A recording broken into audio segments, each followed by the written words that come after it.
Hello ladies and gentlemen, Tevaron here. Today we are going to be looking at Hex. For you Magic the Gathering players or other trading card game players, Hex is very much like Magic the Gathering. They share a lot of the same mechanics. So much so that at one point the Hex developers were forced to change some things to make it not quite so like Magic the Gathering. But I've been playing this game quite a bit recently. Not enough to say that I'm an expert at it by any means. I'm still very new to the game, but I've been having a lot of fun with it, and so I thought that it might be something that you guys would like to check out. This is the Hex client. It is a free-to-play game of sorts. You can play the campaign or in the battlegrounds do Frostring Arena, which is versus the AI to grind for gold here, which can be converted into platinum and used to buy cards or packs or whatnot. They also have an auction house where you can buy cards and packs and whatnot. But you don't need to spend any money on the game whatsoever if you don't want to, though it can take quite a while to grind up money. I went ahead and spent a little bit of money. Their premium currency is platinum, which you buy with cash.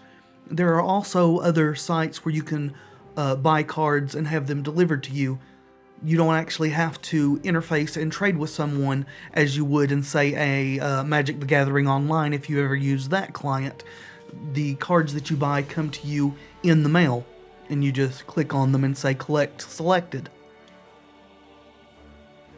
The cost of the game, if you wanted to buy cards, is also quite a bit lower than Magic the Gathering, either in paper or online Magic, which is a plus for me. I am going to go through and play a few games here, just so you can see what is going on and how the mechanics work. And maybe it's something that you want to check out. Maybe it's something that you'd like to see more of on the channel. If so, let me know in the comments below. I will show you the deck that we are going to be playing. Go into my collection here. This is our deck right here. Reserves here is what you would call a sideboard in Magic the Gathering. This deck cost me about $7 to make. It's a very cheap deck. It's by no means top tier on here, but I've had quite a bit of success with it just playing around. We'll go through really quickly. The shards here are what you would call lands in Magic the Gathering. There's slightly different mechanics. When you play a shard, you gain what's called a threshold, but we'll get into that once we actually get into playing the game. It'll be a little bit easier to explain to you. Shard of Hatred here is a dual resource. Then we have Burn, which is 1, and right here's your threshold. To play this, you have to have 1 ruby threshold, and then it costs 1 resource, which are slightly different things. Again, we'll explain that once we get in there. It deals 2 damage to a champion or troop, and champion is the term for the opposing player. But I'm not going to go super in-depth with what these cards do right here. Go ahead and show you the sideboard or reserves there. We're going to jump in and play a few games. And I'm going to do that in the tournament section. And we're going to play a constructed gauntlet. Now, we probably won't finish the constructed gauntlet because you play until you get 5 wins or until you accrue 3 losses and then get rewards based on the number of wins that you got. So that could take a very long time, but we will play at least a couple of games. We'll join this queue, and that costs 500 platinum, which comes out to about $5. We want to play Yodel Burn, confirm, and we will join the tournament. Once you join the tournament, you don't have to play the games all in a row. You can go ahead and click up here, play game, and it will search for somebody who is also looking for a gauntlet game at that moment. Go ahead and play game, finding player.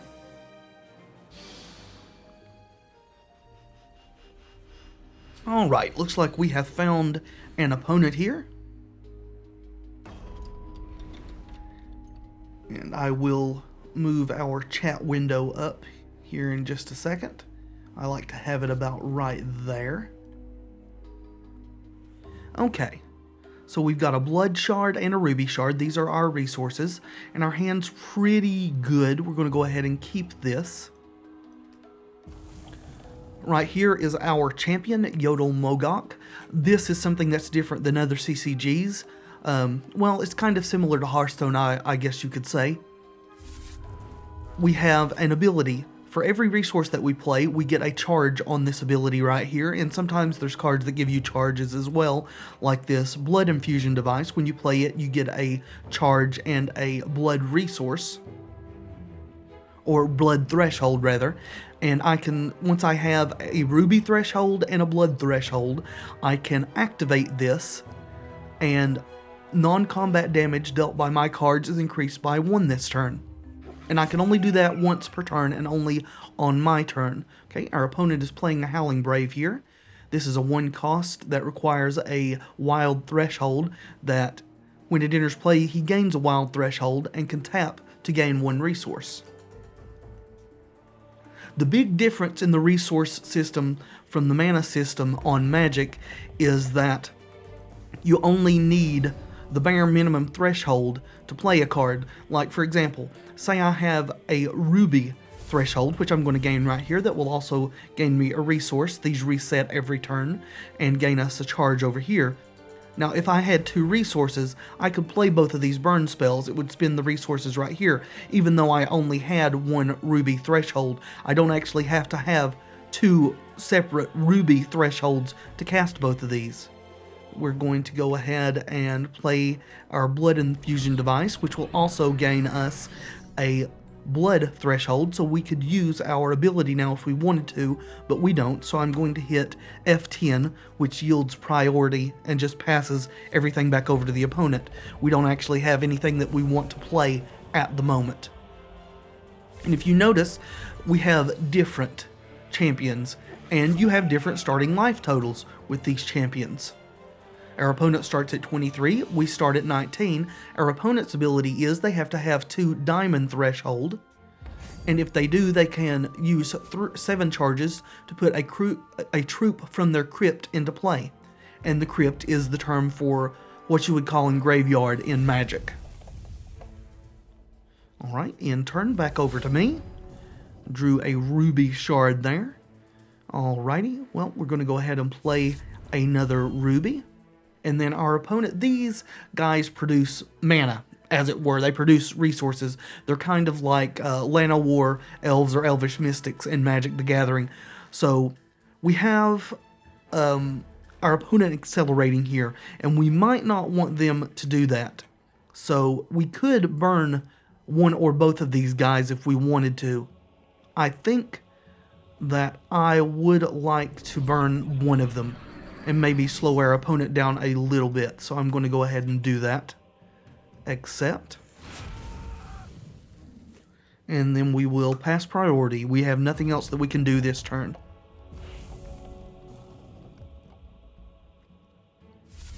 So our opponent right now has 1 diamond threshold and 4 wild threshold.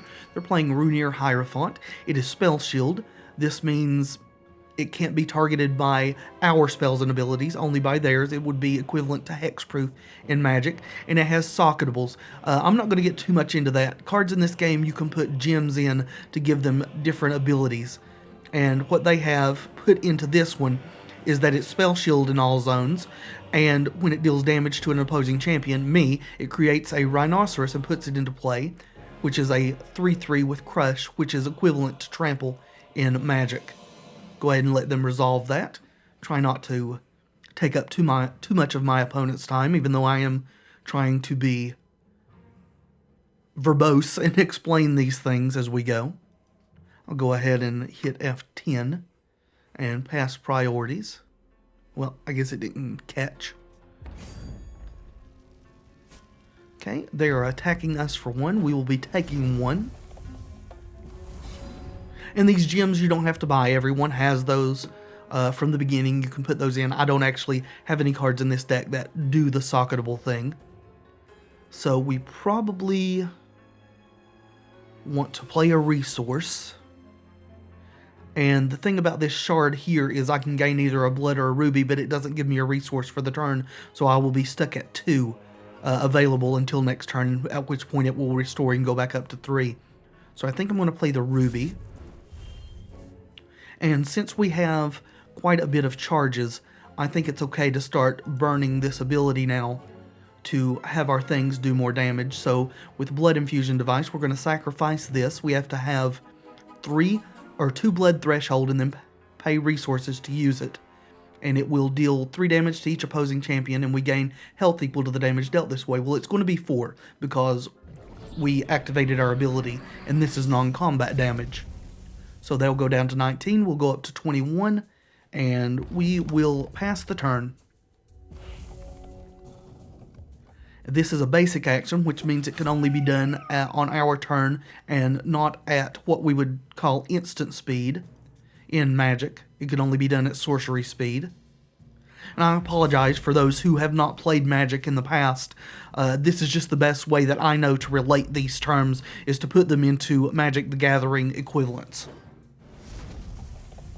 And they get a Rhinoceros, unfortunately. We can't kill this because it has Spell Shield. We can't target it. We can, however, kill this Rhino. So what we are going to do is, now we're going to use our Shard of Hatred.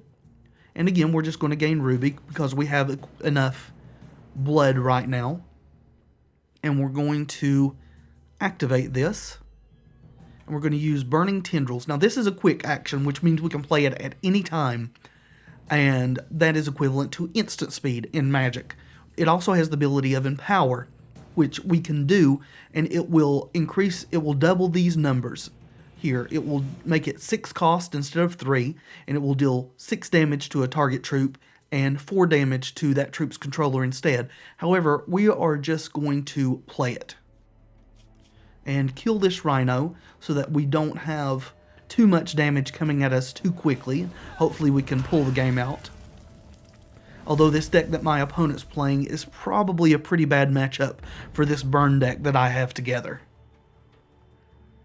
These base wild decks are usually pretty difficult for this style of deck to deal with. Shard of Life, okay.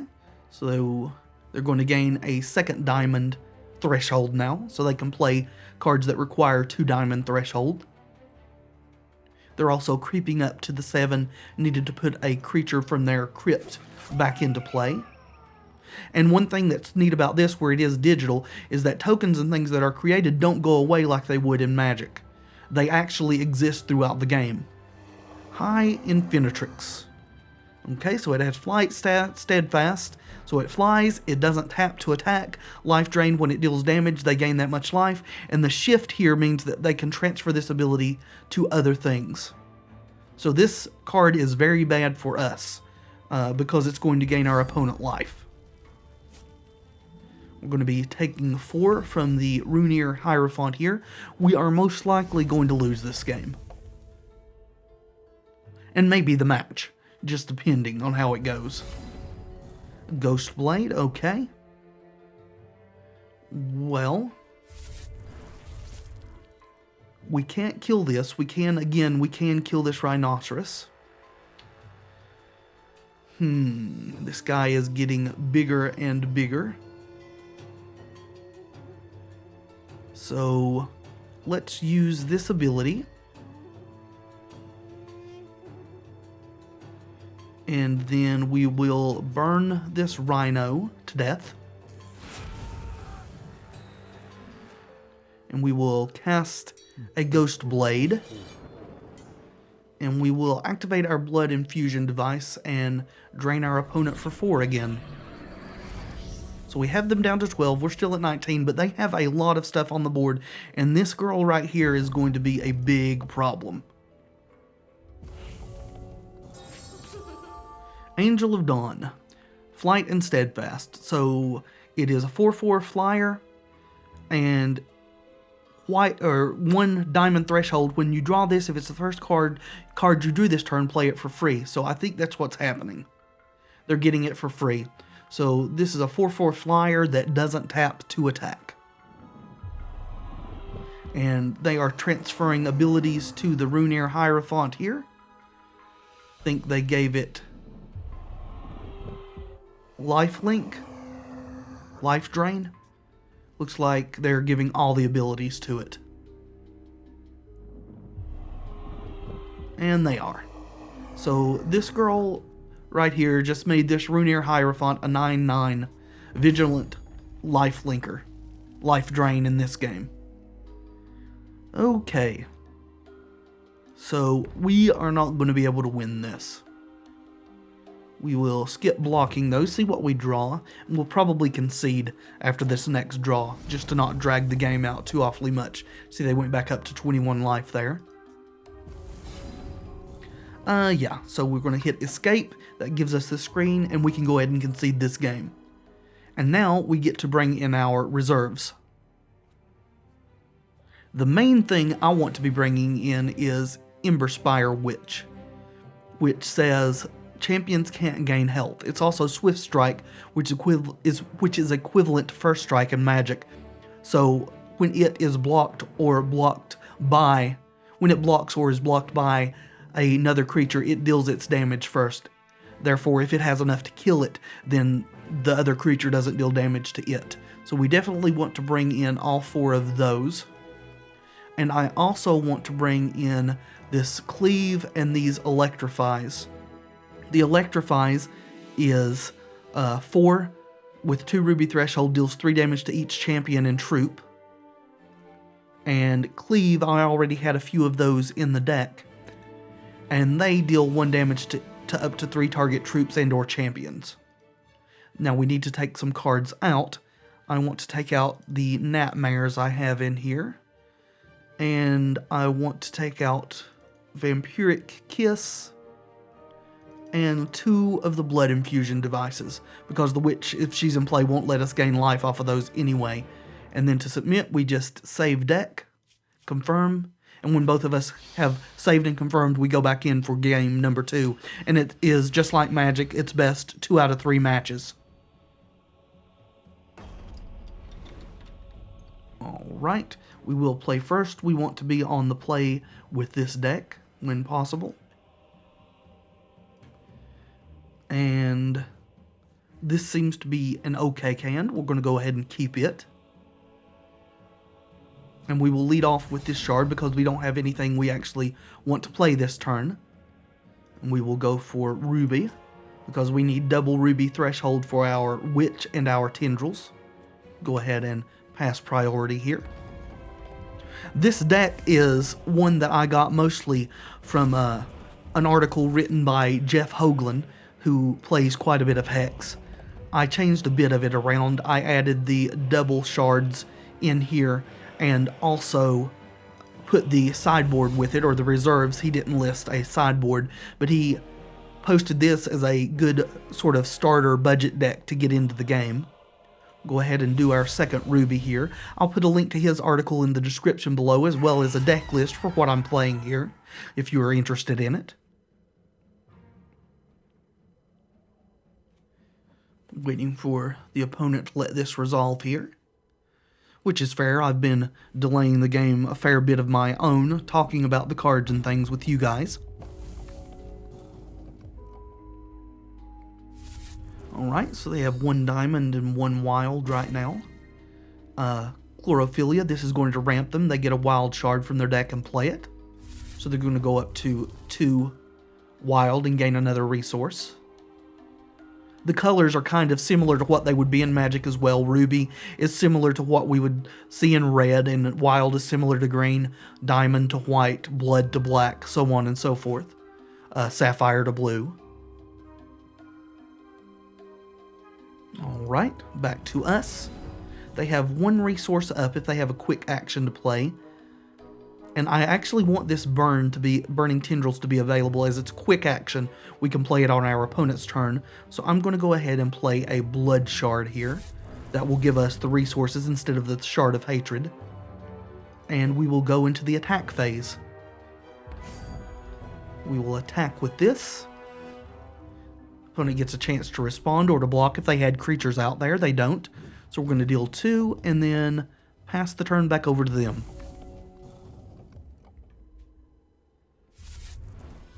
Right, so they're up to 4 resources and 2 of each of their shards. In Threshold, they're going to gain another wild. So they are ramping really heavily. This guy is Spell Shield, so we're not going to be able to kill him. Unfortunately, he can't be targeted by our things. So we are not going to play either of these. We want to use them with our ability, since we can't kill this. First, though, I'm going to go ahead and attack. If they block, that's going to be great, because our creature is Swift Strike. It will deal its damage first. Deal combat damage. Okay, and now I will go ahead and play the Shard of Hatred. And gain... I guess we'll gain a second blood. That will give us 2 of each. And in the turn...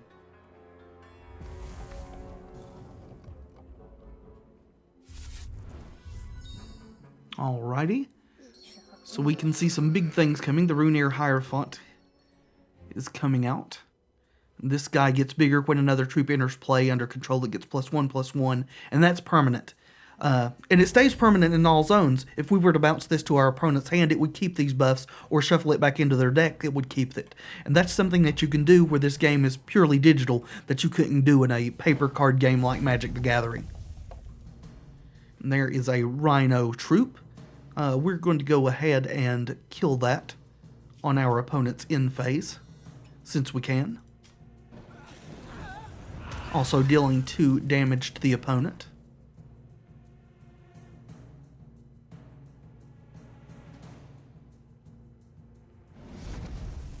Alrighty, end turn. And another Shard of Hatred. I would like to stop drawing shards now and start drawing some business, because this game is quickly getting out of our reach. Let's go ahead and do the Shard of Hatred for Ruby. We can't attack, because if we do, our Witch will die, being blocked by that Runeir Hierophant. We could do some extra damage with this burn. I'm loath to do so, though, since our hand is so weak at the moment. We've drawn just way too many shards this game. Go ahead and end the turn. Not too disappointed, though. This is a pretty bad matchup for this deck. I played one Gauntlet run before this, and this was similar to the decks that I lost to in the Gauntlet as well. In that previous Gauntlet as well. I'm going to be taking 7 here. And they get 2 Rhinos, which is very bad. And Forever's Child, Life Drain. At the end of each turn, if you gained health this turn, create an Orkin and put it into play. An Orkin is a 0/0, and it gets +1/+1 for each health you gain this turn. That's pretty good. That is pretty good. This person is playing with a bit more expensive deck than what we're running, I would imagine. However, even the most expensive decks in Hex are only running around $300, I think, and a lot of Tier 1 decks are around the $100 mark from what I've seen in my research thus far. Electrofry is a good draw, though it's not going to get us there. It's going to wipe our board and a lot of our opponent's board, but these 2 big dogs will still be around, so it was a little bit late for us for it to be any good here. Still, we can go ahead and play it. We'll activate our ability.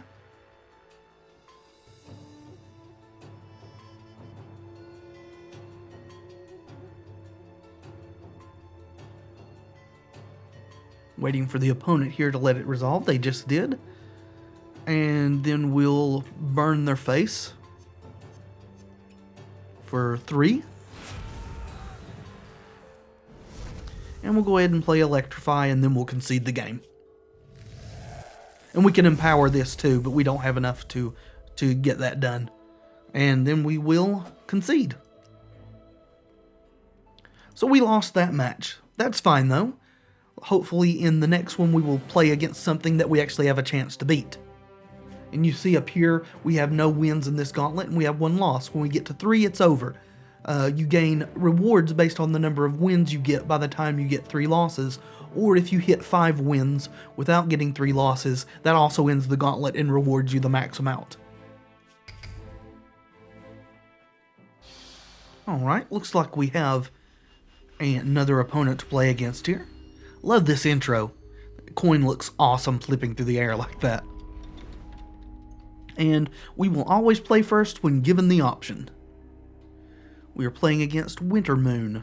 This may be a bit of a better matchup here. And this is a good hand. We will keep it. This opponent's ability is if they have a ruby or a sapphire and a wild threshold, they can pay 2 charges to put 2 cards from their crypt into their deck. And those cards gain, when you play this card, draw a card. We'll go ahead and lead off with our Shard of Hatred. And we want to gain... Well, we have some cards in our hands that take blood, and we don't have anything yet, I think, that takes double ruby, so we'll choose blood for now. And then pass the turn. Next turn we'll drop our Arena Regular, who's really good in this deck. When we gain a charge, it deals 1 damage to each opponent. Okay, so they gain... what resource? Green? Wild? Okay. We'll yield back over to our turn. And this is a good combo here, because this gains a charge when we play it. It also deals a damage with Arena Regular if it's in play. We'll go ahead and play our Arena Regular, and then yield priority back over to our opponent. Scroll down here in case our opponent wants to talk to us. Elder of Visions. Prophecy. When this or another Kyodal enters play under your control, the next troop in your deck gets +1/+1. Okay. And we'll yield priority. We probably don't want to attack into this thing because the Arena Regular is probably more valuable doing damage without combat. We could play this Blood Infusion device to go ahead and have it deal a damage, but I think I want to resolve Ebony Pawn, which taps to deal, or in this game the term's exhaust, to deal 1 damage to each opposing champion. And we can do that every turn. So we're going to go ahead and do that. And then we will pass priority. And we're not going to attack.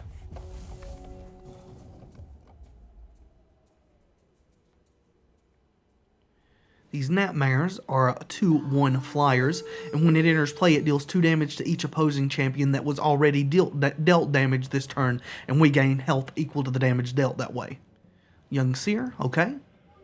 So that is bigger because it was the prophesied card from that, and it prophesies to give the next troop in their deck -2 cost. And so is this Young Seer. So the next troop in their deck is going to have -4 cost from these 2 cards being played. Replicator's Gambit. Put target troop you control into your deck. It gets, when this enters play, create 6 replicas of this and put them into play. Draw a card. Seems pretty good if they draw that. Hopefully they won't. Storm Drummer. So this is the prophesied card from the 2 other things they played there. And it has prophecy. When it enters play, the next troop in your deck gets, when this troop enters play, you may have it battle target opposing troop, which is equivalent to the term fight in Magic. So it would deal its damage to one of our creatures, and one of our creatures, that creature would deal its damage to it. And at this point, I would actually like to draw shards. Seems I can't get what I want either which way so far. So I'm going to activate this ability, since we're going to go ahead and gain 1 threshold here, and also gain a charge. This Arena Regular will deal 2 damage to our opponent, and our Ebony Pawn will also deal 2 damage to the opponent. And we will pass back.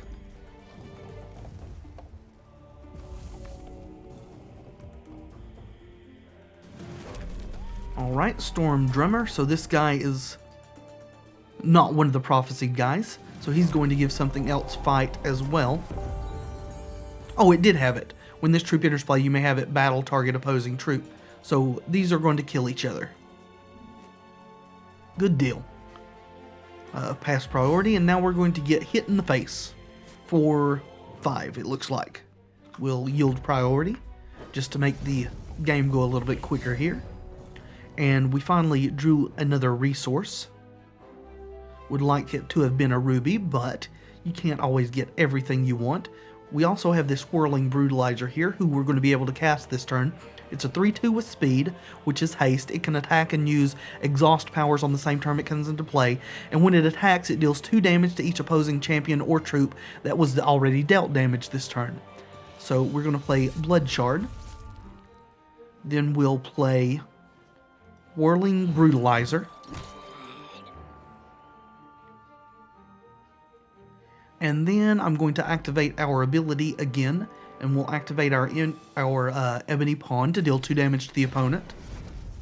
And we'll attack with Whirling Brutalizer, which will also deal damage to the opponent. It normally deals 3, but because of our ability, it will deal, or normally deals 2, and because of our ability, it will deal 3.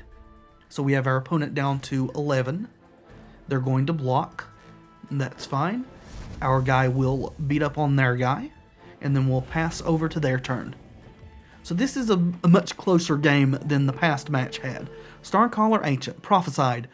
When you draw a Prophesied card, create a copy of it and put it into your hand. When this troop enters play, you may have it battle target opposing troop. So these are going to fight if they want to, if the opponent wants them to fight. And it looks like they are going to.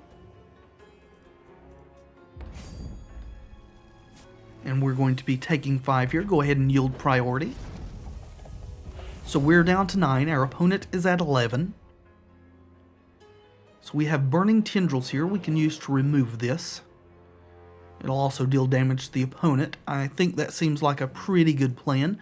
We'll go ahead and use our Ebony Pawn to deal 1. And then we'll use Burning Tendrils, which we could do on our opponent's turn, but I want to minimize the chance of them having something to save their card as much as possible. Oh, we can't play it. We don't have enough ruby threshold. So that's not going to happen. We can go ahead and play Gnatmares, though, which is going to do 2 damage to the opponent and gain us 2 life, which is nice.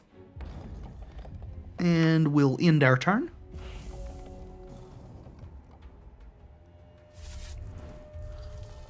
Alright, so our opponent and ourselves have both been kind of tight on resources this game thus far. And we're going to be taking 5 here. We are not going to block. Space hits the buttons here. Like the skip there, I was able to hit the space bar to activate that instead of clicking on it. Kind of a keyboard shortcut, if you will. And they're going to shuffle these 2 back into their deck with their hero ability. Vampiric Kiss. This deals 2 damage to a target champion or troop, and we gain health equal to the damage dealt that way. What can we do this turn? We can swing for 2, hit for 1 here. We can sacrifice this to drain 3 life, so that would be 6. Or we could play Gnatmares and have it deal 2 to the opponent, and we would gain 2. I think the Gnatmares is probably the better play. So let's go ahead and Ebony Pawn it up here.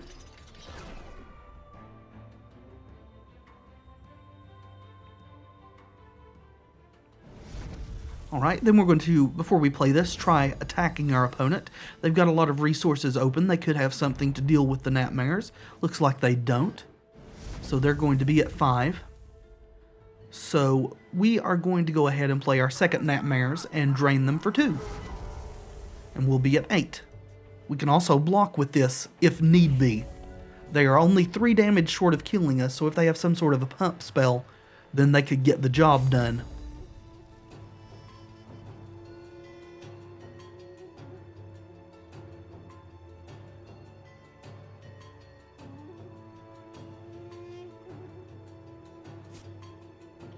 Right, looks like they're attacking just with that. I don't know why they're holding back. Our guys fly, unless they have something to give that troop flying, maybe. Oh. Okay, so they conceded the game. Alright, we're going to go into our reserves here. And they're probably going to be bringing in some type of life gain, so we will be bringing our Emberspire Witches in. And they are probably also... Oh, by the way, I got this just to show you guys. This is a full art card. This is this game's version of premium cards. Like in Magic you have foils, or in Hearthstone you have gold cards. Well, the full art cards are this game's version of premium cards. So I think we want Electrofries as just the same as the last match, as well as the Emberspire Witches. And so we're going to be taking out our Vampiric Kisses. The Gnatmares were really good that game. I think we're going to take out at least 2 of them. And, well, we'll probably take out them all since we're bringing in a board wipe there, to make it less painful if our creatures are out on the board.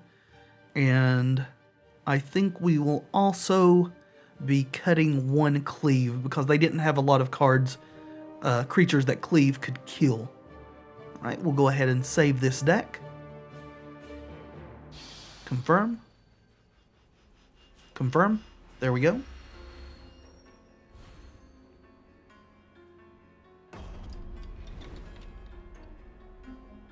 Do wish there was a way to lock this in place. There may be, I just haven't found it yet, to where it would be there every time. Opponent mulligan to 6. We are not going to mulligan. This is a pretty good hand. Keep. We've got turn 1 Ghostblade Duelist, which is a prodigal sorcerer sort of thing. It can't damage creatures, but you exhaust it to deal a damage to each opposing champion. Go ahead and pass back over to our turn here. Play a Ruby Shard. And play our Ghostblade Duelist. And we'll pass to the opponent. Harvest Moon. Don't know what that does. Gain 4 health. Prophecy, the next troop in your deck gets when this enters play, gain 4 health. So they did indeed bring in life gain. So I probably will be playing this Emberspire Witch next turn in an attempt to stop so much life gain. Right? When you draw a prophesied card, create a copy of it and put it into your hand. Alrighty. Right. Our turn. Oops. I accidentally passed on priorities. I don't want to do that. Can I turn it off?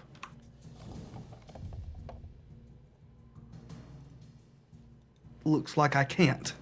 Well, that was a mistake. So that's going to cost us. Let's go ahead and do a damage to our opponent. Like I said, I have played what I would consider quite a bit of this game so far over the last couple of days, but not a tremendous amount. I'm still getting used to the interface and everything. Pass priority, take 2 damage. Hopefully this isn't going to cost us this game, but if it does, we still have a 3rd game to make up for it, hopefully. So now we'll play our Ruby Shard. Be a little bit careful about passing priority. And we'll go ahead and do a damage to our opponent. And now we'll pass priority.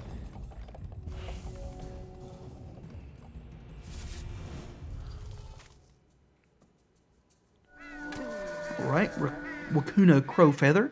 When this enters play, the next troop in their deck gets +2/+2 in fight. If it's a Coyotal, it gets this power. So if it's a Coyotal, then it also gets the ability to prophesy that ability, which is good in a deck filled with Coyotals. Our Emberspire Witch will keep this Starcaller Ancient at bay. Ooh, we got an Electrofry. So we could just flat out wipe the board here if we wanted to, using our ability, but I don't think I want to do that. Let's go ahead and... yeah, we'll go ahead and Ghostblade Duelist. The reason we can't use this ability yet is we don't have the blood threshold to activate it yet. We will after this turn. There we go. And now you see we're able to activate it. I don't want to do that though. What I want to do is... I guess I just want to pass, because I want to play this Blood Infusion device once I have this ability activated and make the most of the damage that we can deal. Starlit Pathfinder. Prophesied at the start of your turn. If this is prophesied and in your deck, reveal it. Put it into your hand. When it enters play, the next troop in your deck gets +2/+2 and flight. And again, it passes along the ability. So that's pretty good. Opponent got an extra card that turn from that. Storm Drummer. So it is going to give the next troop in its deck the ability to battle. And they're going to copy that with the Replicator's Gambit when they put it into their deck. And then when they draw it and play it again, then it will make 6 replicas and put them into play. Okay. Alright, resolve. And they're just using their ability to shuffle some cards back into their deck. Gaining some shards here.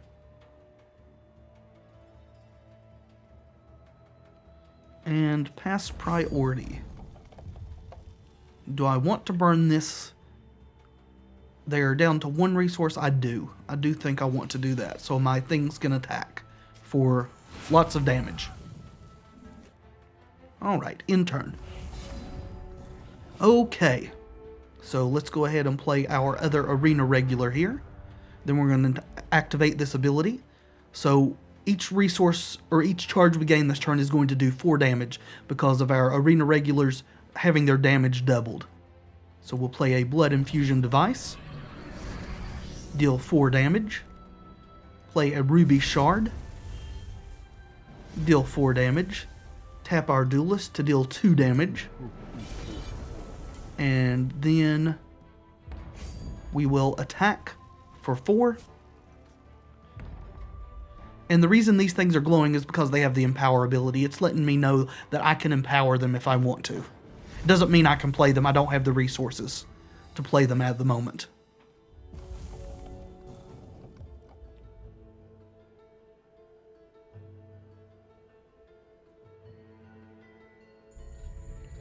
Alright, that dude.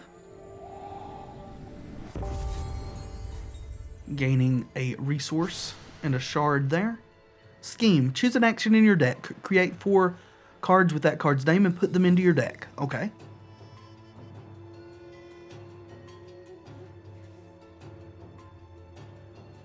Opponent's making choices here about which action in his deck he wants to copy. He or she wants to copy.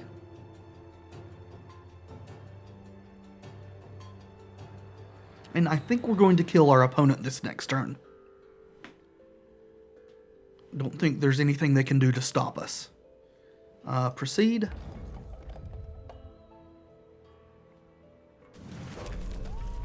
Storm Drummer. Enters play. The next troop in your deck gets fight and gain 4 health, but they can't because of our Emberspire Witch. And our opponent disconnected. Alrighty then. Well, that is a victory for us. We have a check mark up here in our gauntlet. So that will be it for this look at Hex. Really would like to know if you guys would like to see more content like this, so leave a like below if you liked it, leave a dislike if you disliked it, leave a comment letting me know what you think about the game, whether you would like to see more Hex gameplay, because I definitely intend to keep playing it on my own. I'm enjoying it immensely. And until next time, friends, be excellent to each other.